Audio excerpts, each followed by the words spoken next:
Welcome to R&R Showtime with Robert, And Ryan. and today is the Batman episode.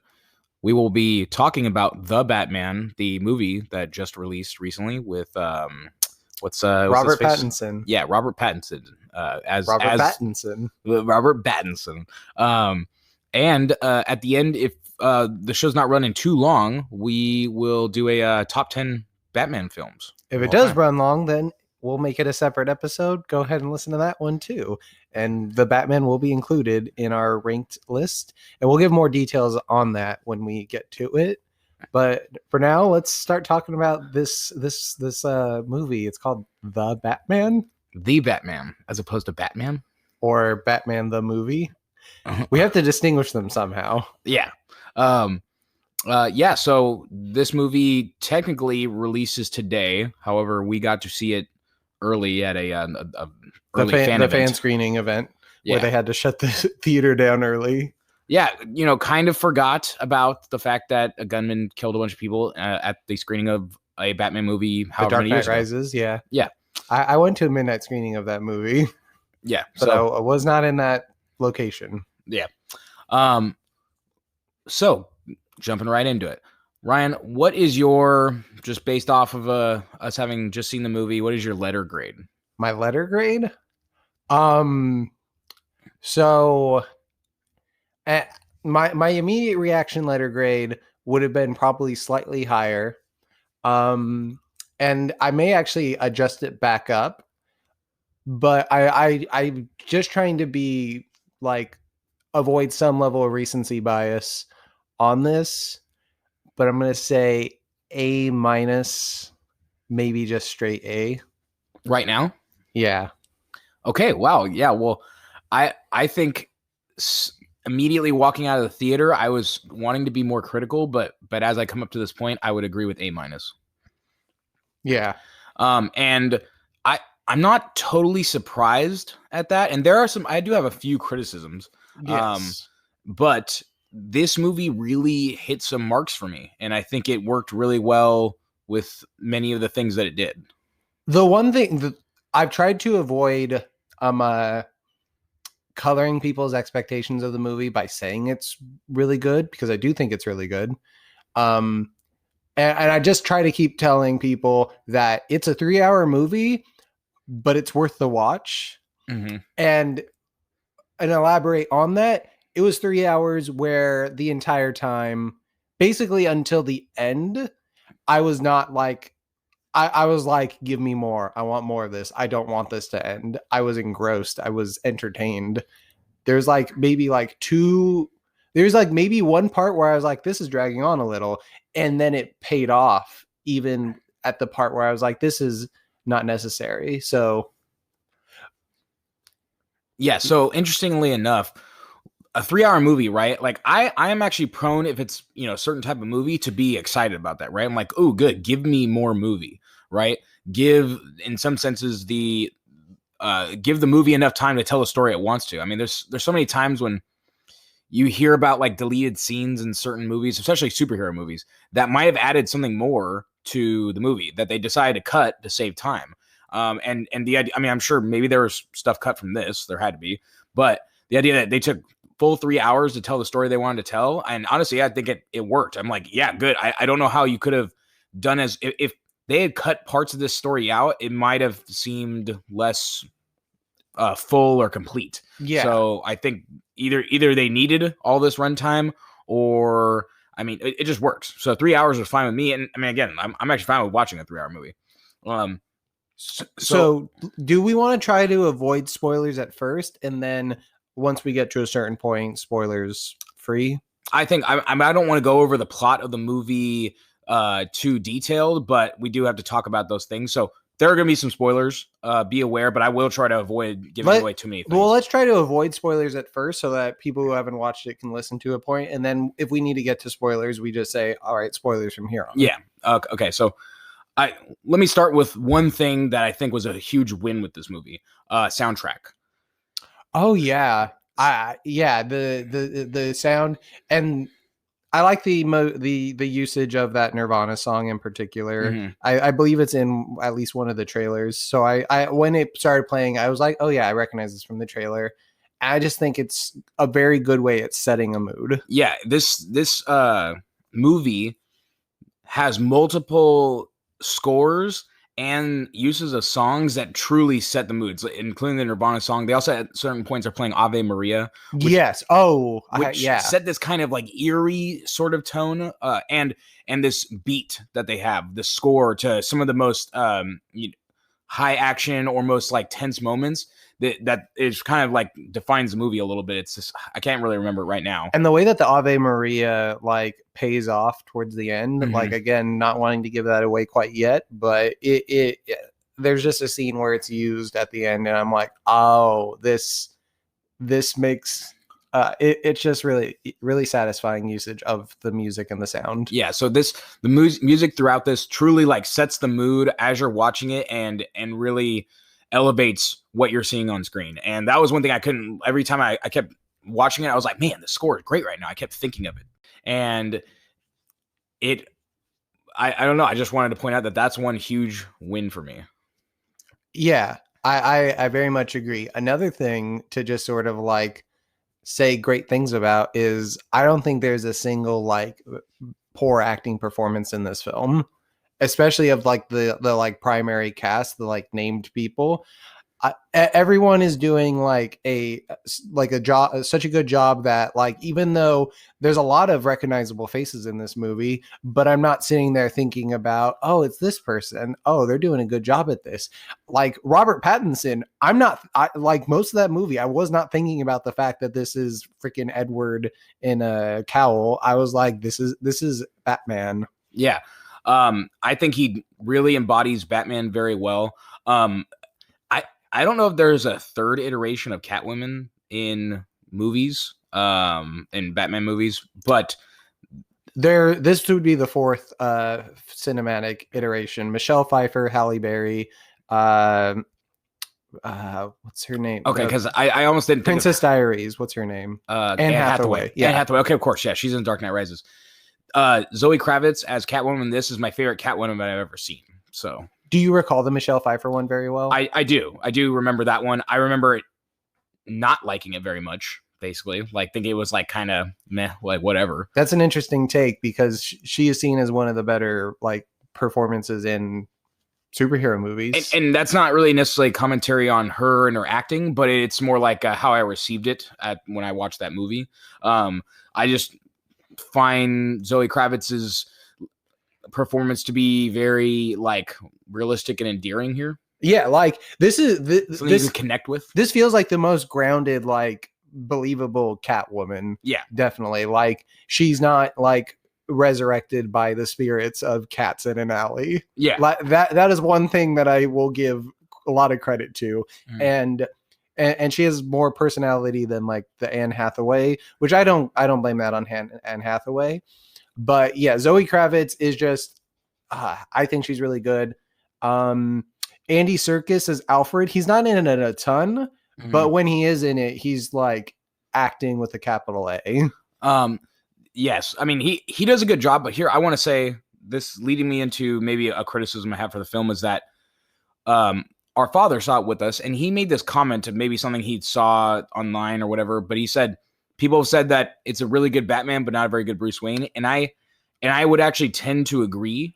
Yeah. And some of the interactions between Bruce and Alfred, though I think they're trying to portray that this Bruce Wayne is different than another one. It's just not like billionaire playboy, charismatic person. He's like a reserved, like kind of scarred orphan grown up. This is a Bruce Wayne who like is emotionally scarred and like has like he says it as much that he's basically tried to master his emotions, and that really comes across like in his Batman. Like there are early scenes with him and Selena Kyle where she's trying to like make like a human connection to him, and he's just like responding very coldly. And his interactions with Alfred basically up until a certain point are all very cold and not very like not the kind of Bruce Wayne Alfred relationship we've seen before. Yeah. And I actually I appreciate the direction that this is actually probably the Alfred that makes the most sense, because this is an Alfred who wasn't like a father figure to him. He did not know how to father and emotionally nurture this child, and that's why he grew up to be emotionally stunted. Mm-hmm. Like other Alfreds seem like jovial and fatherly enough that it's weird that the kid grew up so like messed up. This Alfred kind of shows that he's not like that kind of person. And so I think that explains why we get this sort of stunted Bruce Wayne. And we get some confirmations that this is an iteration of Alfred that, I mean, we have that in some other ones, but this canon is that Alfred was an ex-military and that this Alfred taught Bruce Wayne to fight. He said, I think there's a line in the movie where he says, he's like, I didn't have the wherewithal to be a father. The only thing I could do was teach you how to defend yourself so this didn't happen to you again. And so we get the kind of that he taught Bruce to fight. And maybe not to say he made him be Batman, but he led him on a path to have the skills to be Batman. And we see Alfred aiding in some of the code breaking that goes on in the movie. One thing I will comment about the Bruce Wayne, like this is a Bruce Wayne that's not the billionaire playboy. He doesn't put on the show for the masses to like try and like he does not do the Christian Bale thing of being billionaire philanthropist playboy. This Bruce Wayne is so succumb and like just like all being the Batman that it literally does not make sense that people do not think he's the Batman, because he is shown as this shut-in who's like never out, and the Batman is out. Like what do you think Bruce Wayne's doing all the time? Like he literally does nothing. People do not like, and yet they all know his face. Like he's a very recognizable person, and yet he's also shown to like it's such a big deal when he goes out as Bruce Wayne. So it's this sort of like weird thing where it's like they're aware of this guy, they know he never comes out, he never does stuff, and nobody picks up that it's Bruce Wayne. Yeah, I mean, I like to think that there's probably a reason. I mean, do you know about a bunch of different famous billionaires and what their kids are doing or whatever? Like, I don't think a lot of people keep tabs on that, even if you are like a central figure of Gotham. Yeah, but like, what the bad guys aren't trying to figure out who the Batman is. They're just like this dude's just out here like causing trouble. Maybe they are, but it's like what I mean. You could ask what kind of connections would Batman leave behind? He just shows up and beats people up. I mean, other than DNA, if someone can like get a hold of his skin and test it and know that it's Bruce Wayne, I mean. There's nothing inherently that connects Bruce Wayne to Batman. So I don't know. I can see what you're trying to say, but I don't know that I mean, this Bruce Wayne does not put up any pretense to make him not seem like the sort of guy who would go out at night dressed up like a bat. like Christian Bale's Bruce Wayne seems like he's like just like doesn't give a shit. And that's kind of what makes him work. Like he rents out like a bunch of like Russian ballerinas to like go on a yacht. And that's his cover for doing Batman stuff. Yeah.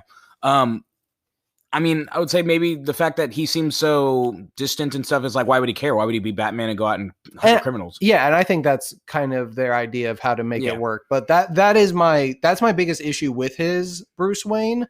But to be honest, his Bruce Wayne not being like able to like fake being a normal guy just kind of makes sense, in that I just attribute it to this kind of Batman. Mm-hmm. Not all Bruce Waynes need to be like playboy Bruce Wayne, in my opinion. Yeah.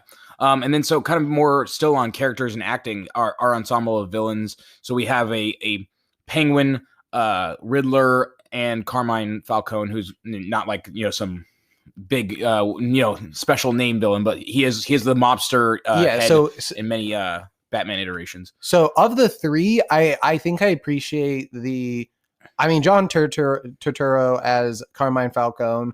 Like he just has this presence about him, like in a way that like I don't think I've ever seen him be so like intimidating of a presence as he is in this movie. Yeah, a lot of the things that he's in, he's usually more of a comedic sort of role or lighthearted, or like meek, like you don't see the Jesus and you think, oh yeah, that dude, I don't want to mess with him. Yeah, but yeah, in this, and without doing too much too. It's not like he's like, oh, like some trying to be. It's just that he is exuding the presence of someone who knows that they are the most powerful guy around without having to try. Yeah. And I like that. I think the performance of Penguin is pretty stellar. Yeah. Well, did not recognize it as Colin Farrell. Did not realize it was Colin Farrell till the credits rolled and saw his name. I was like, who is he in this movie? Wait a minute. And that's a lot to do with makeup, but like he just kind of like he does a great job there. Yeah. It's just like hard to fight that. And then Paul Dano as the Riddler. For most of the movie, you don't see him. You don't get his acting. When you do, and I kind of want to save talking about this, the specifics of the scene for when we go full spoilers. But when he gets to act without a mask on, I really enjoyed it. I think he's a great actor from the things that I've seen him in. And the thing is, I've seen him. It's like kind of a very Paul Dano performance. Yeah, which and it's not like it's bad. It's just kind of like I'm just like, here's Paul Dano acting like a disturbed person. And again, it's good. So I have nothing really bad to say about it, but it's just so expected almost. I do think he's playing to type, but that's probably why he was cast that way. Yeah. And here's the question: is this the best cinematic Riddler? Him or Jim Carrey? I think for what I would say for what they are supposed to be, it's hard to put a comparison. Because they're completely different. They're so completely different, and the intention is different, right? Like this is supposed to be a disturbed person, but like almost a more relatably disturbed person. Like, and one thing I like about it is that they portray him in a way where like there are people in the world that can understand like this could be a real person. Jim Carrey's is like this guy is like zany insane. Like, like this is a comic book supervillain crazy. And it's hard to not like in some ways Jim Carrey's Riddler because of how zany he is, but it's also a little too much. I would say maybe this Paul Dano's Riddler is so much more realistic that it's better. It's hard to compare, but I find myself preferring this Paul Dano interpretation. Yeah. So like that's kind of, I think we touched on many of the characters that are worth talking about. And so let's move into maybe talking about another thing I really like just in general is the tone of the movie. And this movie does have a very gritty, realistic, grounded, brutal, dark. and dark sort of aesthetic. Yeah. And it has Ryan had said to me before we watched it that I think it has a little bit of a noir feel. And yes, very much so. We get that with there is some Bruce or Batman narration near the beginning and a little bit at the end. And it does feel very much like, like literally, clocking a date, talking, which sounds just like a real detective story, like date, things happening, blah, blah, blah. And yeah, it feels like detective notes. Yeah. And I almost wish, for me personally, I don't know that it would have been the right choice, but I almost wish we had gotten just a little more of it, like a little more narration, like right in the center to kind of keep it like this is a story. Because they treat it as a bookend. I think I would have preferred it to like sort of, because we spend a lot of the movie like sort of seeing him and we have a sense of what his mindset might be, but we're kind of closed off to the runnings of his mind a lot of the time. And it is hard to say whether or not that narration would have been a beneficial thing to like keep that running idea of what he has inside. But having it just as bookends makes it does kind of make you like when it comes in at the end, you're just like, oh yeah, well, that was at the beginning. And we did not have that for like the rest of the movie. Mm-hmm. And the way that we, to kind of go along with sort of the tone of realism that we have here, we have a Batman that faces many of like the facts around Batman that like in Christopher Nolan's Batmans, they handled it a lot of good ways. But in this Batman, it faces the facts of that he fights guys with guns And the solve to this is that he wears bulletproof armor and just tanks bullets. Like I mean, obviously, no matter how good your bulletproof armor is, you are getting the impact. But you can tell, like, there's times he gets hit and he's like, ugh, and he's just, taking that damage.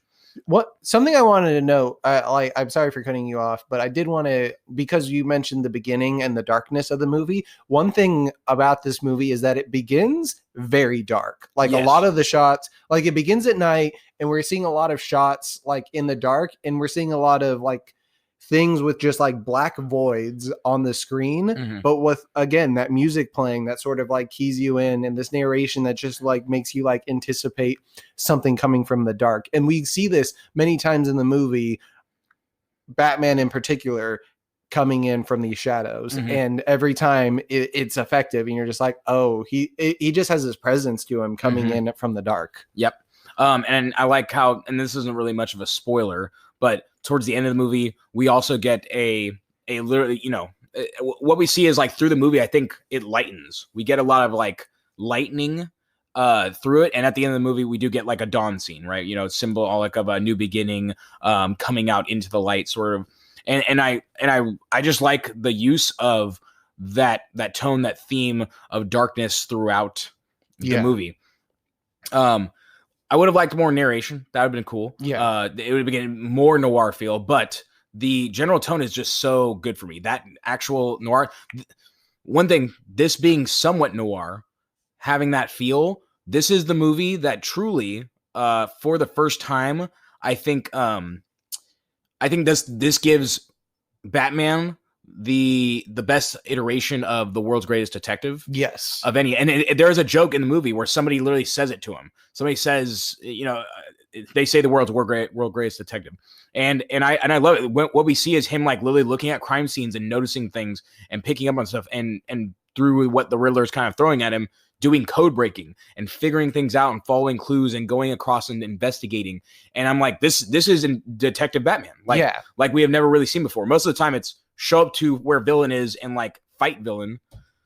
Christopher Nolan's Batman does do some investigating to a degree, but yeah, not to this much. It's more just like he's trying to figure out motives and stuff, but he's just kind of falling into the plan, which in this movie, there's certain points where he's technically falling into a plan set for him, but he still feels like he has agency in doing what he's doing.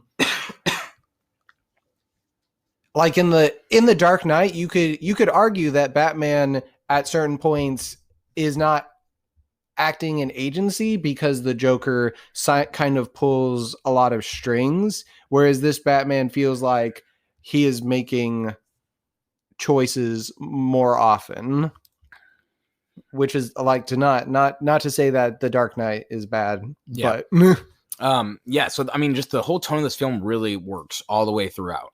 And it really resonated for me. So that was one reason I really enjoyed this. Yeah. Another kind of, this might even harken back to this kind of connects to tone a little bit, but the way that some scenes are shot are really fantastic. Some of the most picturesque ones we see in the commercial, right? So, the Batman fighting in a dark hallway. And the gunfire lighting it up. Yeah. I was surprised at how many shots from the trailer come like from like the last like third, like the climax of the movie kind of stuff. Yeah. And we also have another one from the trailer, which is this, the car coming out of the flames, and then the upside down view of Batman walking up. Now, one thing I want to say, that scene is very cool up until a certain point where I actually think they made a really terrible choice and kind of ruined it, which is, and this might be a little bit of a spoiler, but it's not really that big a deal. So I want you to hold that.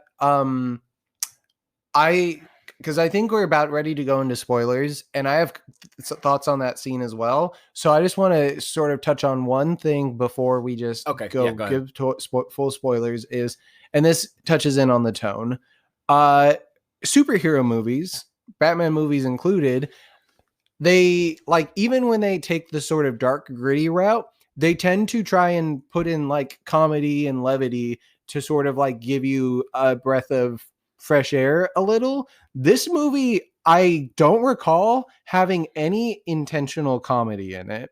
Like Yes. there are moments where I myself laughed, but they were more like they weren't like actually funny moments. They were more just like so much tension had been put on something that like I sort of needed that release at like moments of like surprise. Yeah, it's literally like nervous laughter almost. Yeah, like or like laughter just like oh, I can't believe that happened kind of thing. Mm-hmm. Like that, and that's a choice to not try and like put comedy to like keep people like invested or like to remove the tension. The tension is just kind of always there in this movie. You're kind of it's kind of like it's not, but it's not like a crushing tension. Like you're not like stressed out the whole time. Like it's just kind of this thing that's always in the back of your mind, like this the Riddler's out doing stuff. Like there's this plan we're trying to figure out, and you as the audience get to actually sort of play along and have theories, which is a great way to do a detective story. Mm-hmm. You can there are things in this movie that you can very much predict if you just kind of keyed into it, but it's not like anything obvious at the same time. Yeah, also there, I think to a degree, I do the thing about mystery movies or movies that have some kind of like something to solve. I like those to challenge me. This one is not the one where this is not the kind of movie where it's laying out clues that are very clearly like so you could figure out what is going to happen at the end. But it does give you when you see certain clues, it does kind of make you think like, okay, what is this? Who is this? And it does get those gears turning. So I do appreciate that about this movie. And there are points where I'm like, oh, I did guess that thing right. But you don't. It will not give away the end plot. You will still be like, wow, whoa, this is what's going on, kind of. And it's like not like it culminates to a surprise, but not a twist. Yeah, like a twist feels like sort of played out. Like a twist is like a subversion of like everything you thought you knew, throw it out. This is more like everything you thought you knew is correct, but you just didn't see this part coming. Mm-hmm. And I appreciate that. Yep, absolutely. Yeah. So at this point, I would like to say we're going to spoil the movie from here on out. So if you haven't watched it, please do. Mm-hmm. Yes, go watch it without spoilers. Yeah. But so getting back to kind of the point that we jumped off from, just talking about that scene where the car chase with the penguin. Yeah, car chase. He emerges from these flames, knocks the penguin's car over so it's upside down, and then we just have the Batman walking with this giant scene of flames behind him and him silhouetted in his bat or his cape waving in the wind, walking up. And this scene is so cool, badass, picturesque, amazing, up until it just has him walk all the way up and then just lean his face down and stare at the screen, our perspective being the penguins, and just stare at the screen for like 1 or 2 seconds. And I was like, that kind of ruined the coolness of it. We did not need to see his face just like slowly lean down and stare. And it wasn't like, if there's something about his face that made it more intimidating, which I don't think there was anything they could have done. It just did not feel good. I was like, why did they do that? We didn't need to see his face. They should have just had him walk up and like, honestly, they should have just showed him like the walking up and we could have assumed what happened. We know he walks up and pulls him out of the car. Like we didn't need to see him walk up, lean down, put his face into the camera. Like it just didn't like, that was like a small failure right there for what comes off of an amazing shot. You kill it with that. See, what's interesting about you taking that issue with that sort of scene is that I did not have that problem. It's kind of even hard for me to sort of reimagine that specific moment to have an issue with it. Because for me, I actually had the problem with that car chase because that car chase felt like it went on a little long. And like kind of had like too many points where like this could have been the end of the car chase, but they keep going and it just keeps going. And I felt like maybe like 2/3 of the way through the car chase, I was like, okay, this is taking a while. Like, come on, and it felt like it wasn't going anywhere. And then the penguin basically causes this massive like wreck with these big rigs and stuff, and like stuff starts exploding.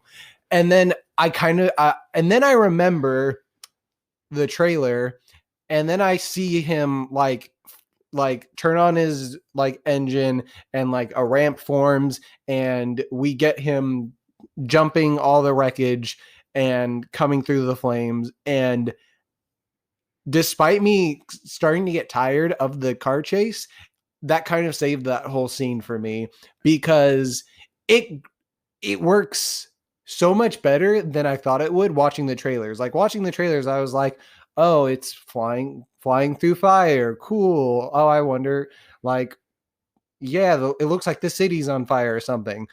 But like in the movie, I like fully bought it and like it was really cool. It's still not the best like car chase thing in a Batman movie, but it was pretty freaking exciting. Yeah. I want to say that. So when I've seen a lot of car chases and different action movies, this, I think I a little bit agree with you. This one maybe went on a little too long. However, I think there was some interesting enough things going on in it that made it not too bad. But I tend to agree with you that like car chases that just go on and like keep. There's just one in the newest Bourne film, not 1 through 3, but the number 4 that came out later. Is that the Jeremy Renner one? I'm not. Maybe I'm not. I can't remember. I just know that I started watching that movie. Like I think I kind of like screen hopped after watching one movie and just went and dipped in there to watch it. Started watching it for a little bit, and it got to this car chase. I could be wrong about what movie it was, but I just remember there being this car chase that just went on forever, and it was so uninteresting. I was like, I literally got up and left at that point. I was like, this is, I don't want to see this anymore. And for me, like this is definitely like not a bad car chase at all, but the Batman car chase that comes to my mind is bringing up again the Dark Knight. The whole like sequence with the laughter van that pulls out to say slaughter, and like that whole sequence ending with the Joker hit me thing. That's the sort of like vehicle chase scene in a Batman movie that's like perfecto sort of thing. The thing that makes a car chase scene good is when you punctuate the chasing with things that change it up. Right. Yeah. So it's got to be like, oh, you're going down straight street, and then it's like crazy right turn, or shoots a rocket launcher or something. Yeah, this whole chase scene is just the two cars, and the only thing that ever varies it up is like sometimes they pretty much crash and stop, and like vehicles around them react, but then they just get right back into chasing each other. And this super powered car never is able to catch up with the Penguin. Like until the Penguin's car is upside down. And I thought that was a little like questionable. I also want to say that while it's kind of cool, I don't, there's a choice that you mentioned, which is that a ramp forms. Basically Batman is like surrounded by semi trucks that are now starting to collapse and totally fall, and all this chaos is going on around him. And we just get this very brief glimpse as one of these trucks that was like a truck bed carrying cars has lost its payload, and a ramp perfectly forms right in front of him. Yeah. And he just boosts his way over it. And I'm like, Deus Ex Machina, you just remove the agency. Yeah, it's cool. It's cool. It makes it and it explains it. Yeah, you're right, though. But it takes away from Batman being like, oh, I made a badass decision that got me out of this, into Providence. Literally, Deus Ex Machina, ramp was put right in front of you. Otherwise, you just ran into the side of this truck, like, because otherwise there was nothing. It was literally a huge semi truck in front of him. So it was either the ramp's not there and you die, or I assume his car is so powerful he just blasts through it. I could see that, but cooler when a ramp exists. And but I just didn't like that. It should have been more like a ramp was there, he saw it, hit the gear, backed up, braked, and then like swerved over to where it was, or he shot like a bat grappling hook out of it and like pulled it and yanked it.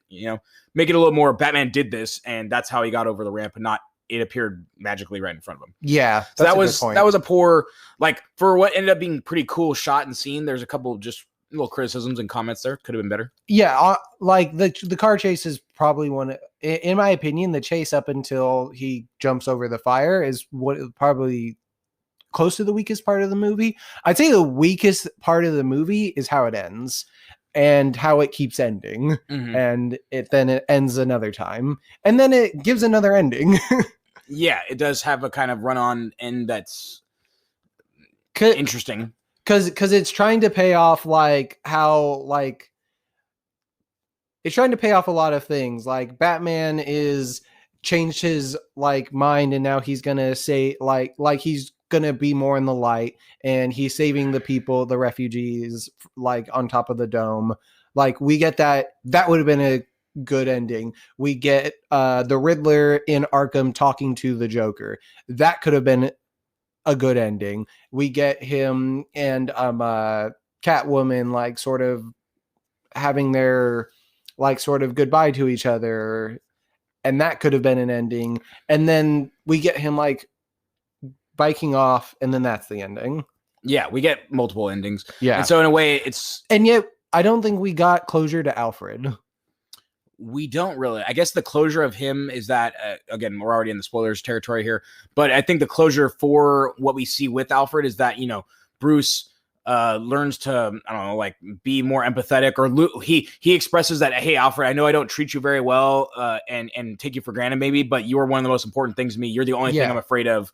The only thing I'm afraid of is losing you. Yeah. So like, and it was like, this is the thing that made me feel emotion again. Yeah. Yeah. And so that, you know, that was maybe some closure in a sense. Like, I guess we had that moment, and that was boom. The crux, we see a deterioration of this relationship between him and Alfred, and here's where it's repaired in some way. So also bringing in Alfred, another questionable thing is there are two separate times where an explosion goes off immediately, like in front of a person, and they don't die. The first time is Batman like being right in front of an exploding collar, and he does not die, but he does pass out, and he's carried off to the police station, where the entire time to the police station, no one takes the cowl off. Yeah. But then as soon as he wakes up, people try to take the cowl off. Now I will give this one is that we can assume Gordon is there with him the whole time, and maybe he's like, no, don't do it. Yeah. Until there's a crowd of them, and they're like, maybe we should do it. Like, I mean, they put one man in the ambulance. Maybe it's only Gordon in the ambulance with them. Maybe, you know, whatever. Yeah. Speaking of Gordon, though, again, on the same note of World Greatest Detective, really, I love this. Gordon and Batman being they have a great repertoire together. Yes. I don't know the actor's name off the top of my head, but he does a great job as Gordon. Yeah, I love it. I love how they work together. How in this one it's like Christopher Nolan's Commissioner Gordon, not always Commissioner Gordon, Detective Gordon, then Commissioner later. You know, that's a good Gordon that works together with Batman in a way, but this is a different kind of Batman interaction with people.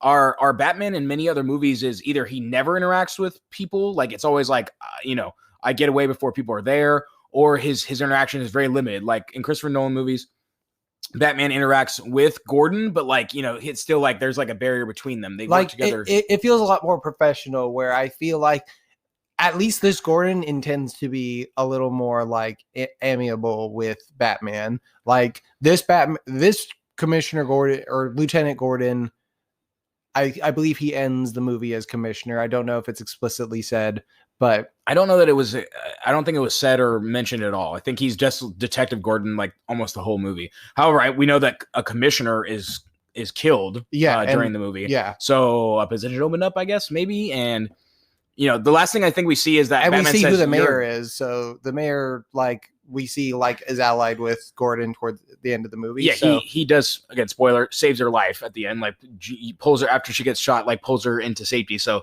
I can see her being like, you know, you be the commissioner now. One thing about this Gordon though, that is like he does not appear to be a person outside of, and that's maybe just the nature of this movie, not like needing to focus on that, but like this Gordon is not a person outside of this. Whereas like the Gary Oldman Gordon like had a family, and that was part of his character. This Gordon is like kind of almost seems as like dedicated and like on his job as Batman. Like it's like all like they're kind of like two very similar. A lot of the characters in this movie just serve as like reflections to Batman. Mm-hmm. Yeah. And that's one thing about how the story is built is that, and I did not come up with this on my own. I watched Screen Crush with Ryan Airy, and he highlighted sort of one of the great themes of this movie is that Batman and the Riddler are very much like very similar, and they tie them together throughout this movie. And one of the themes is sort of how Batman, him trying to do good sort of has spawned a lot of bad in its own ways. Like, he's the one that gave the Riddler sort of the gumption to do what he did. We see these parallels between them, but how, two different ways of approaching the same sort of ideal, which is like, we want to get rid of corruption and bad things in the city. And to the end, like, Riddler does, you see the things happening, and you even empathize with the Riddler more, because though he's literally killing people and it seems horrific, he's killing like bad guys, like corrupt officials that have, consorted to like distribute drugs in the city. Yeah, like his plan was to sort of root out the evil, but then he sort of takes it too far, and that's the issue. Like, a lot of what he's doing, like, theoretically could be leading Gotham to a better place, but he then takes it too far. Yeah.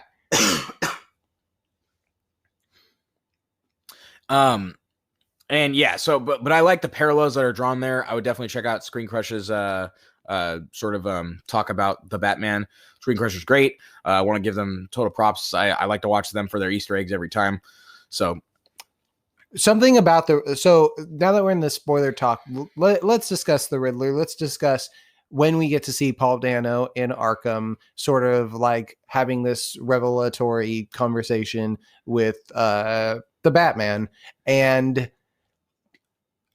I love the sort of the way that it handles the Bruce Wayne thing, where he just starts saying Bruce Wayne, like, and you see the look on Batman's face, and he's like, this dude's gonna reveal my identity. There's a camera. People are gonna find out that the Batman is Bruce Wayne, and I can't hide anymore. And he's just freaking out, and he's just sort of coming to mental terms with this. And he's just like, he has the mask on, and you can still see like through his eyes, pretty much, this like sort of like mental like thing. Yeah, stellar acting right there. Like, we are reading so much from literally a guy in a mask just standing there staring. Yeah, like, and that's where it's done so well. That is a great point. Yeah, and we get Paul Dano sort of like just talking about like Bruce Wayne and his frustration with the Waynes, and then it's revealed that he's just like frustrated that he didn't get Bruce Wayne, not that he knows that Batman is Bruce Wayne. He thinks Batman is his friend, mm-hmm. and this is the reveal that he kept like saying to the Batman because he was inspired by the Batman. And this is sort of the moment where the Batman, like, yes, I'm not like implicated as Bruce Wayne anymore, but oh no, did I cause this? Am I the reason that the Riddler has caused all this like sort of like mayhem and stuff? And then we learn after that it's going to be worse. But so we get Batman basically rebuffing the Riddler. And this is where we get the sort of Paul Dano performance that I was sort of hoping and expecting for, where he basically has this like sort of like breakdown, like instant, like, no. He's just like can't believe what he's hearing. He's like, and it's just such a good job. And it's kind of the thing, like you said, it feels like a Paul Dano performance, but he does it so perfectly. Like, it fits what we understand about this character. Yeah. He's just a disturbed person who like has this idea, like, thought he had this grand idea, and it's just kind of cascaded and fallen around him. And this is also like the part of the movie where we just come to realize that dude's an incel. like it's like not even super subtle. He's an incel, and he has this incel community. Mm-hmm. And he basically lets Batman know that there's another part of his plan that he hasn't figured out. And so Batman goes back to his residence and figures out the master plan to flood the city, and then have his followers like shoot up all of the people collected in the dome in the center of town. Mm-hmm. And as we see the Riddler give his like final message to his audience, to his followers, it feels too real almost. Like it feels like this is something real human people in the world might like fall into and believe and follow this kind of guy, because it doesn't even need to be that many people. Like he only has like a couple hundred of followers and only like 507 was what it said on the thing. I remember. Yeah. A few like 500 or so followers. And then he only needs like a dozen or so to show up with guns. And that's what he gets. Mm-hmm. And that's the sort of power that he's able to utilize because of the internet and because of this sort of like ingress community that it allows to foster. And it's kind of scary because like as you're watching the video, I'm like, man, this could just happen.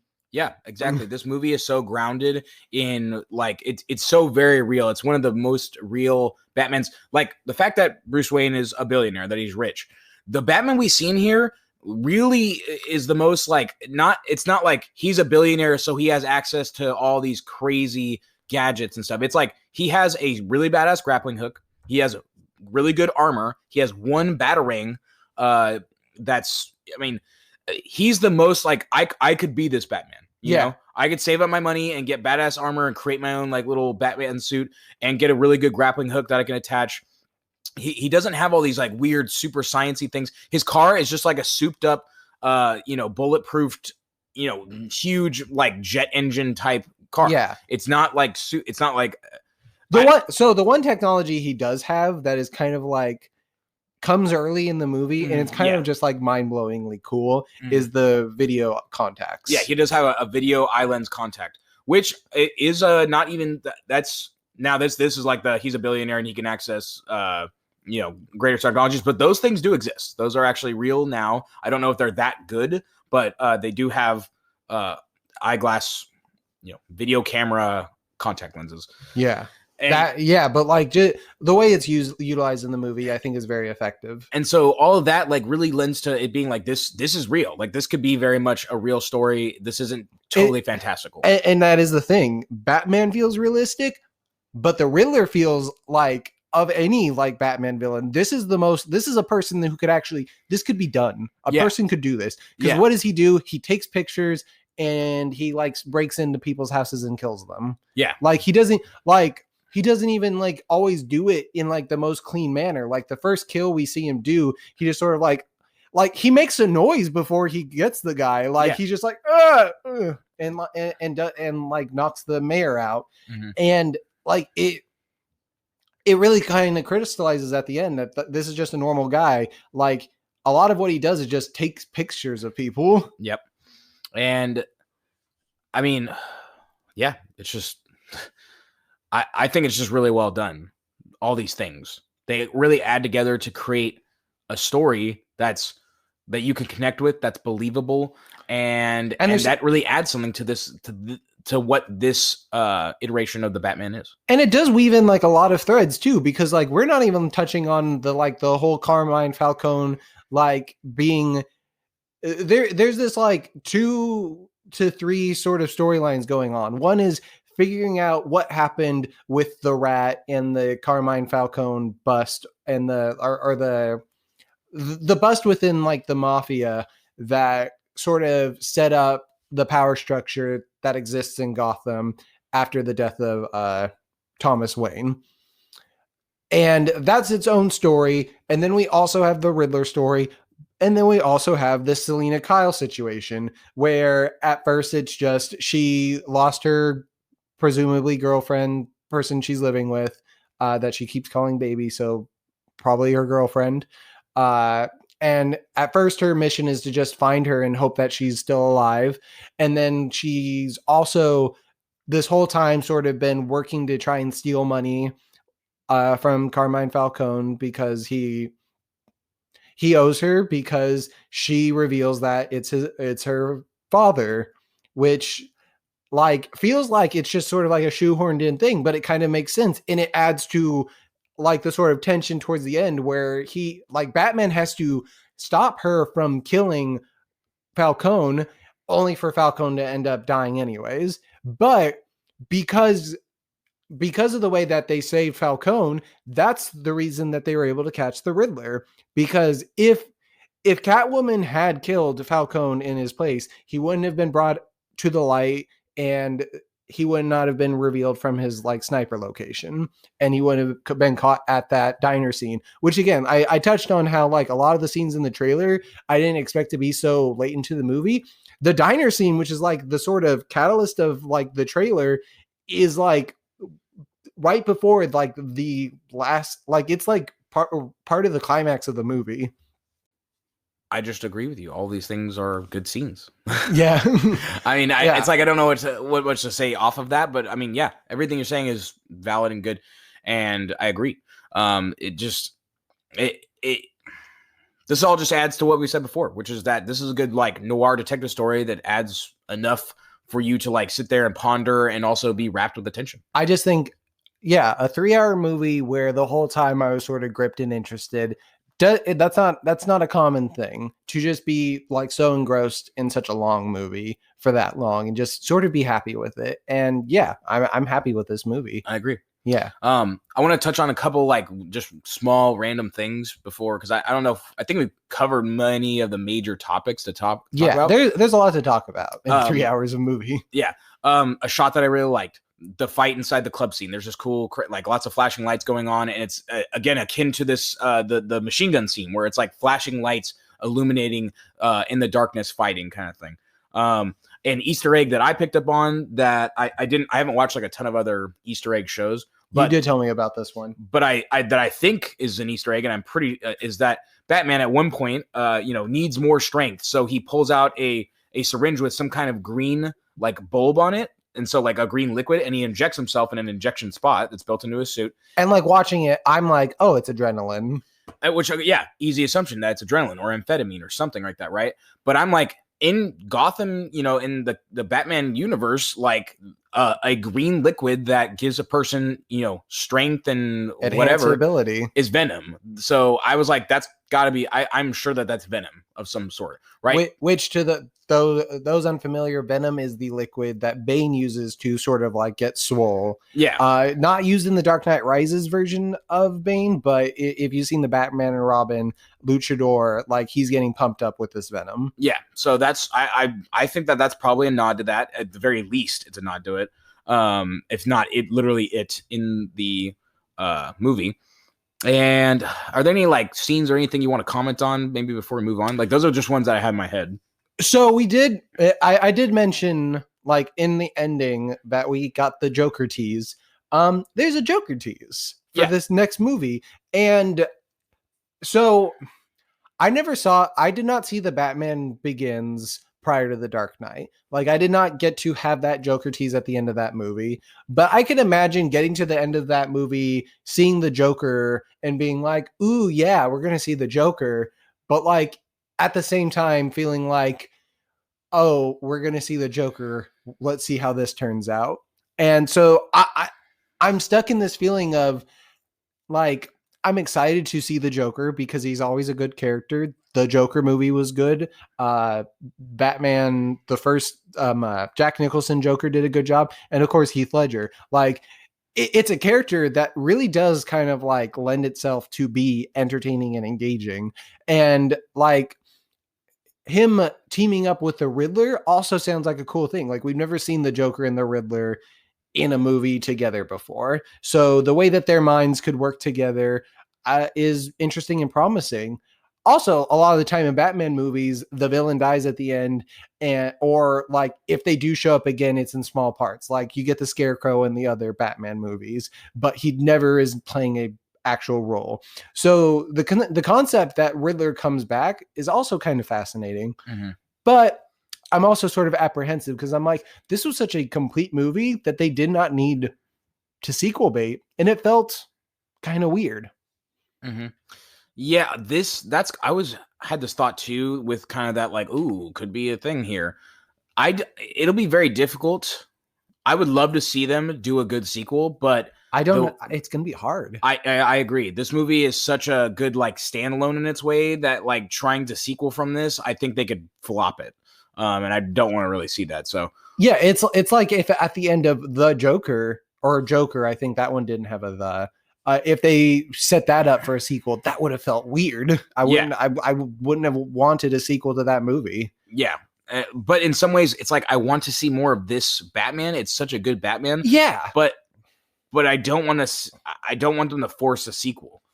And I suspect that if this Batman does really well, it's going to happen. Like they gave a lead off to it, and if this one does well, they're going to be like, "We'll do it again, more money." So, yeah, and I think it will do well. I hope that if a sequel comes out, that they take the time to craft a story that can at least parallel or potentially be better. I mean, if you're going to have the Joker, you have good ammo for it to be very exceptional. But again, I think this movie sets it up in a way that it's iffy. It could just be cash grab crap. Yeah. So I think that's most of what I have to say about the Batman. A-. Truly enjoyed it. Really, and I know that in some ways it's very subjective too, is that this really connected for me. There's a lot of things I really liked about it. Like for what I would want from a Batman movie, this gave me a lot of those things. And that's why I give it A-. But there are some criticisms to say and some interesting choices. And as much as I did have to criticize about it, I do want to sort of finalize my score as an A for now, because it's hard to sort of like live up to the promise of what a Batman movie could be, but I still think that this does a good job at being better than a lot of Batman movies. If you're going to say A, then I might even say A too. Cause I'm very slow to give a higher grade, and I have enough to, I guess I have enough to pick out of this movie, but I think it does what it set out to. So I would almost say A too. Yeah, like there's flaws, but like with a movie this big, there's bound to be like little flaws, and it's not perfect, but like the ambition that went into this movie, I think it really paid off. Yeah. And so I think we're going to do the ranking as a separate one. So, hey, maybe you've already heard the ranking, and so you already know what our opinions are. But if not, we're going to release a separate ranking of 10 Batman movies. It's going to be 9 live action ones and a single animated one. And it won't. Well, let's just say that we're about to talk about it. So, yeah. So, until next time. This has been Robert and Ryan, and definitely listen to our top 10 Batman ones. But until next time. Batman.